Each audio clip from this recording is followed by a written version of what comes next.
Hello everyone, welcome to Forex Limitless. In this video I'm going to explain you how to clean your charts. There are two different types of the objects that you can add on your trading platform. We can add drawings and we can add indicators. This line represents moving average 200, which is indicator. Let me add additional indicators so you will understand everything much better. So once when you have mess like this on the chart, you want to clean everything, of course. You need to go all the way down here and choose this option. Once when you click, you will have option only to remove drawings or to remove only indicators.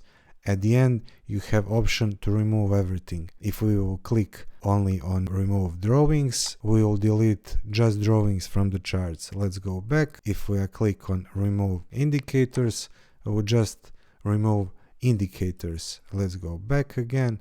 If we pick the last option, remove drawings and indicators, we are going to clean everything and our chart is going to look like this, clear and simple. I hope you like this video. Thank you very much. See you next time. Bye bye.